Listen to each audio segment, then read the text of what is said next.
So for this extreme candlestick, I would say that the prerequisites are definitely that you can already do a regular candlestick with ease, unassisted on the bottom of the hoop, which is this move. So we'll crochet the original leg. The top leg will clamp in between the hoop, and your leg that you first placed on will squash that foot into the hoop, like so. So if you can do that and you're comfortable with that, we're going to go into our extreme candlestick.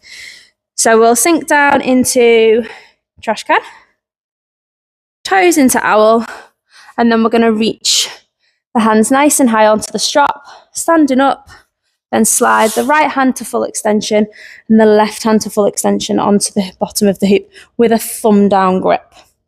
You're then going to place your right leg over the top of the hoop so that the hoop sits into the crease of the hip, more to the inside of your adductor.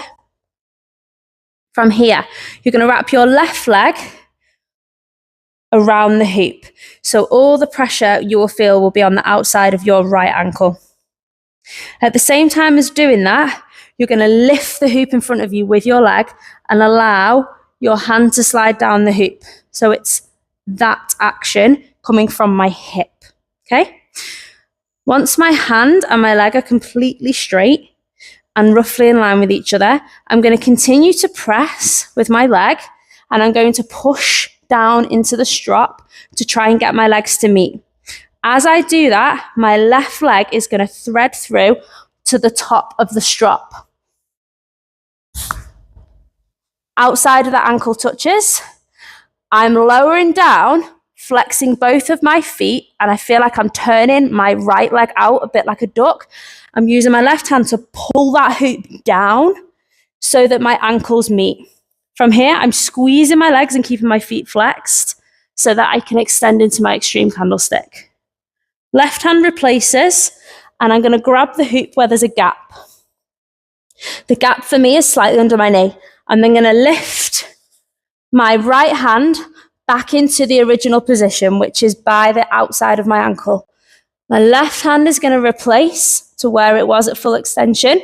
Point both feet, slide the hoop down with control. Here, I squeeze my thighs together and sit back up. Flamenco grip if we can with the left hand.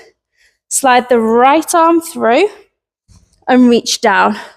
From here, I can place my elbow over with ease into that second candlestick position. If you can't flamenco grip, it's fine. You can still do this move. You hold high with the left hand, pop the right arm through.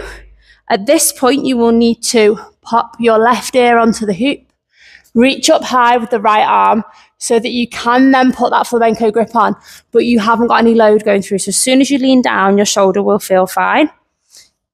You can pop the elbow over or stay with that fully extended grip. If you want to go into the candlestick at the running man position, you replace your right hand and I slightly push down on the hoop so I've got a straight locked out arm. Keep the legs tight and just pop that front leg in front. So the top leg will just pop in front so that outside of the toe is on the hoop. Into that running man. The exit, you can keep that leg there. Hand goes on.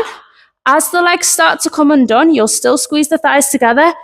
Bring the arm of the right, so bring the right arm into the gap where your left elbow is.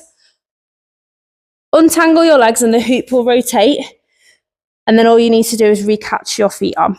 Slide back down and you are back to the start.